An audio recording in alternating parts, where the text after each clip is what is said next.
O Senhor esteja convosco. Ele está no meio de nós. Proclamação do Evangelho de Jesus Cristo, segundo Lucas. Glória a vós, Senhor. Certo dia, Jesus estava rezando num lugar retirado, e os discípulos estavam com ele. Então Jesus perguntou-lhes: quem diz o povo que eu sou? Eles responderam: uns dizem que és João Batista, outros que és Elias, mas outros acham que és algum dos antigos profetas que ressuscitou. Mas Jesus perguntou: e vós, quem dizeis que eu sou? Pedro respondeu: o Cristo de Deus. Mas Jesus proibiu-lhes severamente que contassem isso a alguém. E acrescentou: o Filho do Homem deve sofrer muito, ser rejeitado pelos anciãos, pelos sumos sacerdotes e doutores da lei. Deve ser morto e ressuscitar ao terceiro dia. Depois Jesus disse a todos: se alguém me quer seguir, renuncie a si mesmo, tome sua cruz cada dia e siga-me. Pois quem quiser salvar sua vida, vai perdê-la. E quem perder a sua vida por causa de mim, esse a salvará. Palavra da salvação. Glória a vós, Senhor. Que as palavras do Santo Evangelho perdoem os nossos pecados.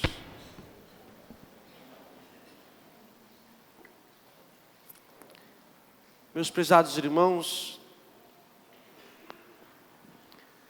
Jesus se retira em oração junto aos seus discípulos, e no momento de oração acontece ali um diálogo, uma pergunta: o que estão dizendo acerca de mim aí fora?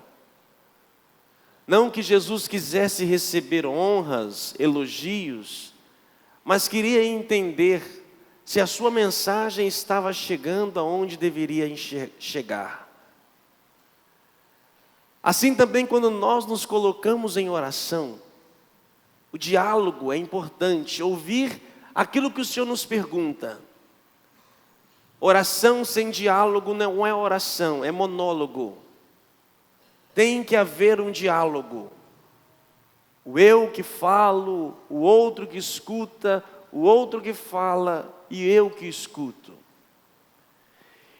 E assim também hoje estamos aqui em oração, assim como Jesus.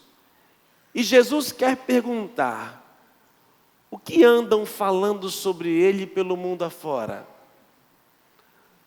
No mundo que você vive, no seu trabalho, na sua família, na sua escola, o que seja, o que falam acerca de Jesus? Se é que falam. O que falam de Jesus a nossa sociedade civil organizada? O que as universidades falam sobre Jesus? Fala não. Por quê? Por que não é uma matéria de se estudar, de se aprofundar?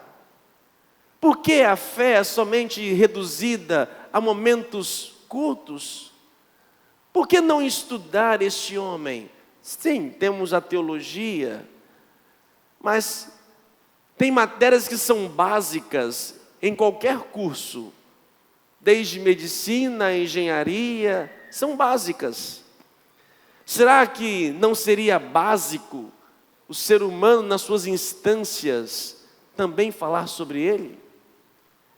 O que falam de Jesus no mundo político, no mundo administrativo, empresarial, na medicina, ou seja, nos âmbitos de nossa sociedade, o que se tem falado sobre ele? É verdade que 2000 anos se passaram e ainda muitos não sabem e não entendem quem é Jesus. Parece uma pergunta simples, e o é, mas o seu conteúdo, a sua resposta é profunda. A igreja, nos seus dogmas, na construção dos seus dogmas, levou cerca de 8 séculos para falar sobre ele. Neste período de 8 séculos, surgiram muitos pensamentos diferentes. Aqueles que diziam que ele era, assim como está na Bíblia, um profeta, um iluminado. A igreja, iluminada pelo Espírito Santo, chega à sua conclusão de que Jesus é sim Filho de Deus, da mesma essência do Pai, e é o Deus que se encarnou. Muito mais do que um homem iluminado, ele é o próprio Deus. Não existe outra divindade fora de Deus, e não tem, consequentemente a isso, nenhuma outra orientação, filosofia, objeto, pensamento que se equipara à palavra de Deus. Só que o homem ainda não conseguiu entender, e muitas das vezes coloca o próprio homem, outros homens, seu pensamento, sua inteligência no lugar de Deus. Não que tenhamos que estudar homens que realmente mudaram o curso da história, devemos sim aprimorar, mas sem esquecer jamais deste. No seio da igreja, na sua história, houve padres, bispos, que se proclamaram também com pensamentos errados, que foram considerados heréticos, foram condenados. Havia um padre, no início do cristianismo, que ele chegou a dizer que Jesus era uma criatura do Pai, iluminado, mas uma criatura. Outro monge chegou a dizer que ele realmente só era divino, não tinha nada de humano. E a igreja tem a sua definição. Jesus é sim, homem 100%, divino 100%, que vem a nosso socorro, que vem nos libertar. Portanto, se eu creio que Ele é Deus, isso é fundamental. Enquanto eu não responder para mim quem Ele é, enquanto eu tiver dúvidas acerca de sua identidade, eu não conseguirei segui-lo e muito mais ouvi-lo. Suas palavras serão mais uma. Mas quando eu tiver convicção de quem Ele é, nossa vida transforma. Diz a leitura segunda para nós: vós todos sois filhos de Deus pela fé em Jesus Cristo. Aquele que acredita em Jesus, que crê nele como Filho de Deus, se torna filho de Deus.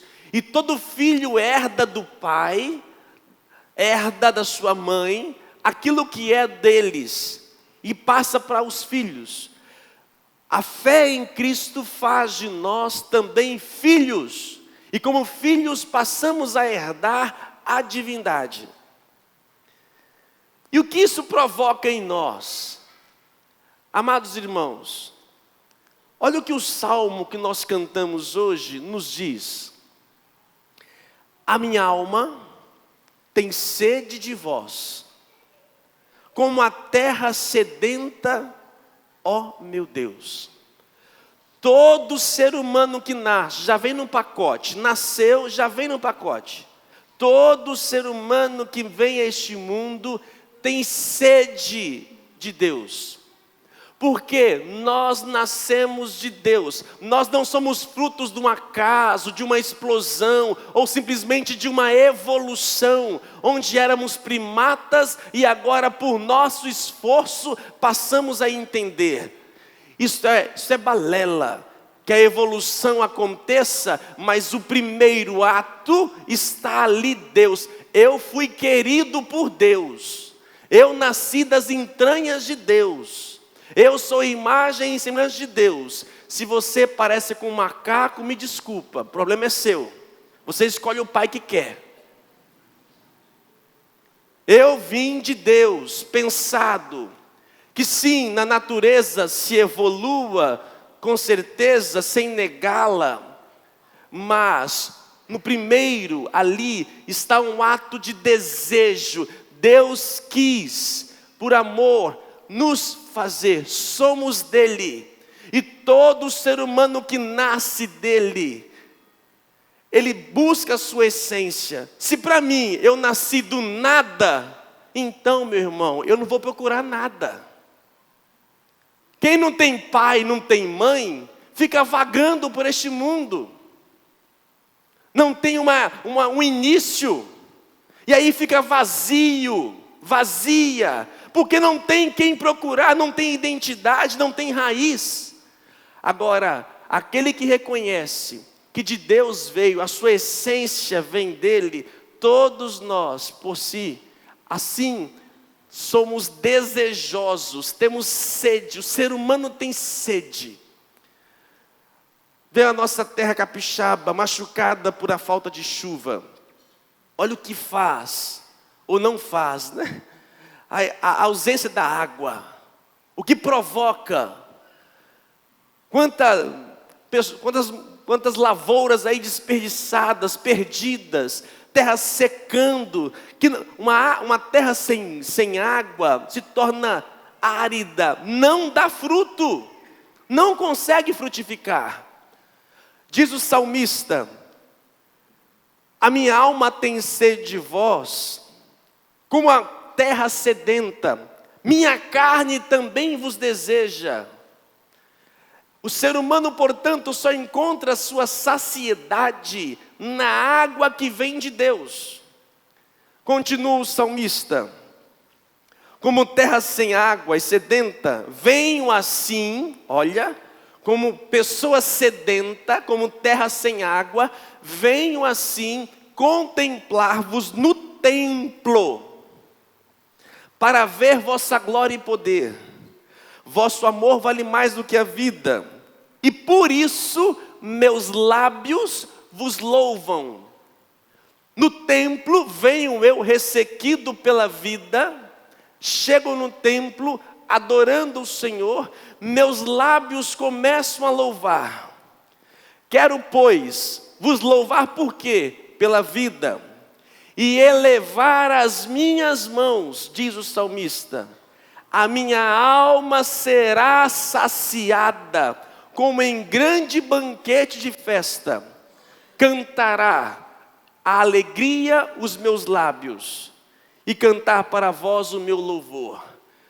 Meus irmãos, se nós temos sede de Deus como a terra por água, portanto, viemos ao templo ressequidos, desejosos. A missa é como uma chuva numa terra seca.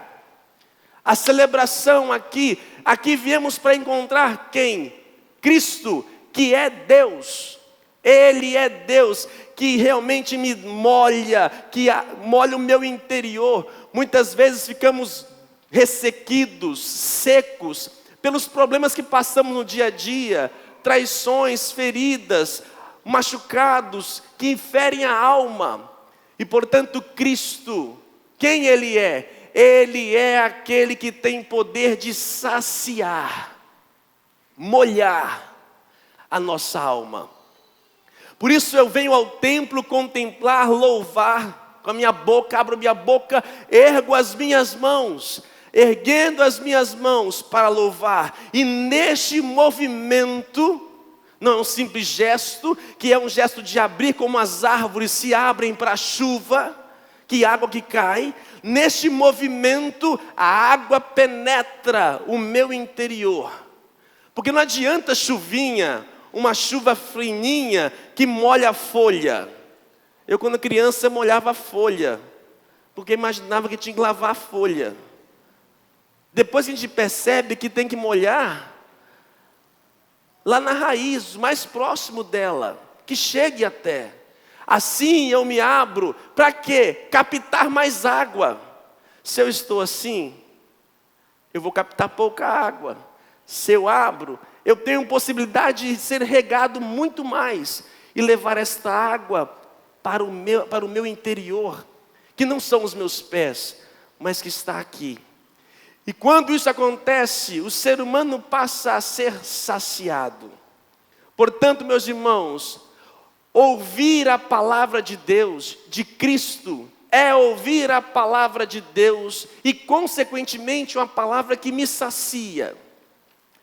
E o que Jesus, então, percebendo que ninguém lá fora havia acertado, perguntou para os apóstolos. Pedro disse: tu és o Cristo, não tu és o Cristo de Deus.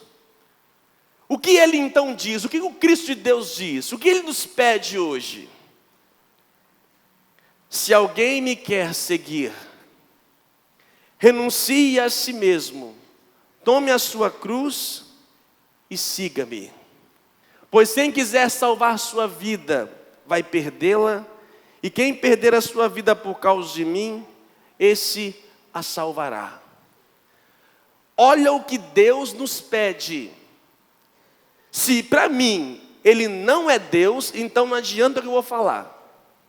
Se para você a palavra de Cristo não é divina, então não adianta. Eu vou falar, vai entrar aqui e sair aqui. E você vai continuar com os seus deuses, com a sua convicção, com a sua filosofia, com o seu raciocínio. Agora, se para você Ele é Deus, escuta. Como Deus, Ele está me ensinando o caminho de uma vida saciada. O que Ele me pede? Me pede a renúncia de mim mesmo. Poxa vida, estava até bom até agora. Eu estava até gostando de Jesus. Estava quase me convencendo. Agora, renunciar a mim mesmo. Meus irmãos, a pior luta que nós travamos não é nem contra o diabo.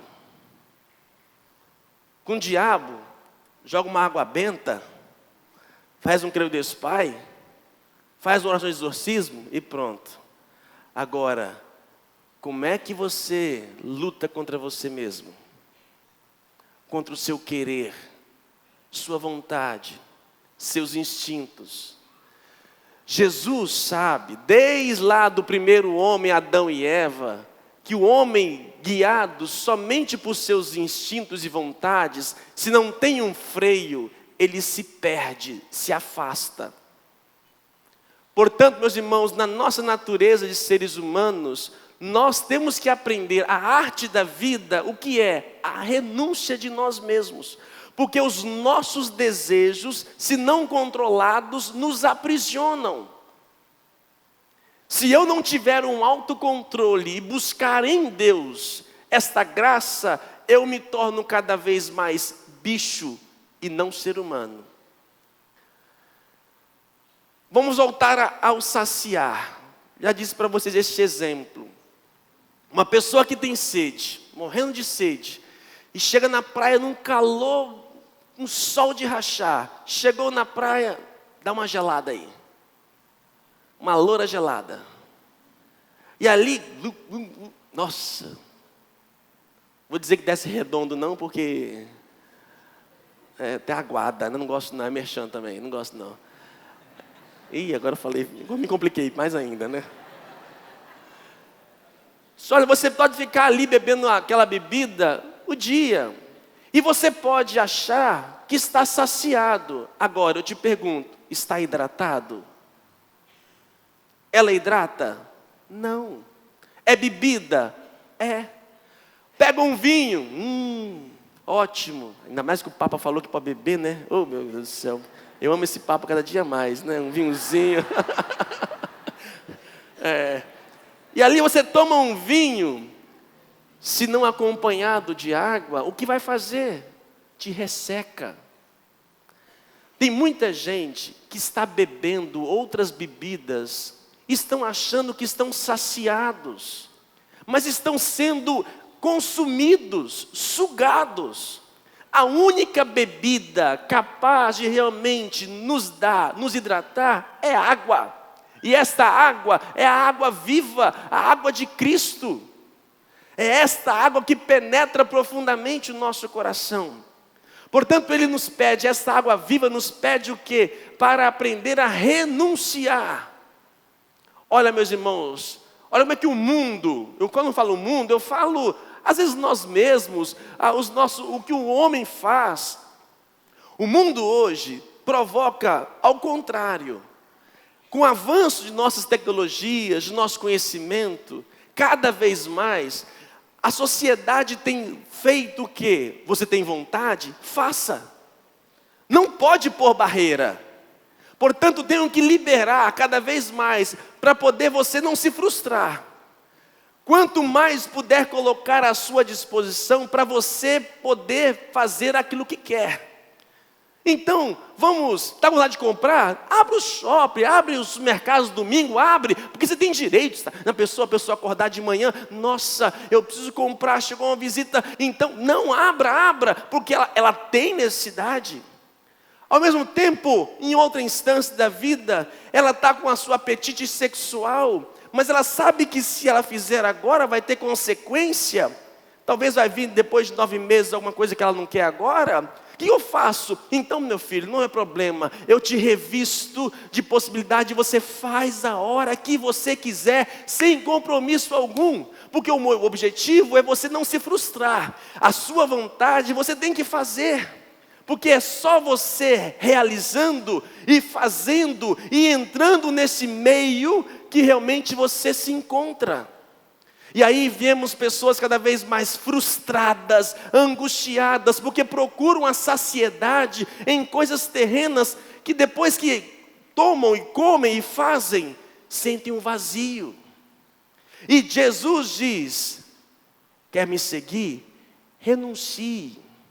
Renuncie às vezes a sua vontade, o seu querer. E é nessa renúncia que eu encontro a água viva. A saciedade. O mundo diz ao contrário, é quando você deixa e dá vazão que você encontra. Ah, é? Vamos ver, meus irmãos, olha para o nosso mundo, olha para a sua sociedade, a sua realidade. Será que o ser humano hoje, na atual conjuntura, precisa de salvação? Será que nós já vivemos numa condição tal de salvos? Olha para a nossa forma de viver, de nos organizarmos. Será que de fato o ser humano, ao dar vazão àquilo que quis e deu vontade, será que ele conseguiu o céu? Pelo contrário. Portanto, a palavra de Cristo nos pede a graça da renúncia. Não basta, amados irmãos, a gente ouvir a palavrinha, poxa padre, que bonitinho o senhor falou hoje, gostei e tal, vou compartilhar depois na internet. Não adianta ouvir, se não começarmos a colocar em prática. A saciedade não passa só pelo ouvido. A saciedade passa por todo... A água entra pelo ouvido, mas ela tem que encontrar lugares e possibilidades de ir ao mais profundo e se tornar. Porque a água, ela volta, ela tem que voltar. Ela entra na terra, depois ela evapora e sobe, para depois descer. Portanto, ela tem que entrar e provocar o seu efeito. Pensamos na graça de Deus nessa semana, que você possa buscar responder essa pergunta: quem é Jesus para a sua vida? Se no seu meio, no seu ambiente, dele não se fala, comece você a falar, a testemunhar esta graça. Talvez, para isso, você vai ter que perder algumas pessoas que não vão te suportar. Vão te achar careta, antiquado. Mas aprenda a renunciar a essas pessoas que não te levam para Deus. Portanto, hoje, assim como o salmista, que nos pede para abrir os nossos braços, erguer as nossas mãos, é nesse movimento que nós começamos a ser saciados por Deus. Quem é Jesus na sua vida? O que Ele é para você? Louvado seja o nosso Senhor Jesus Cristo.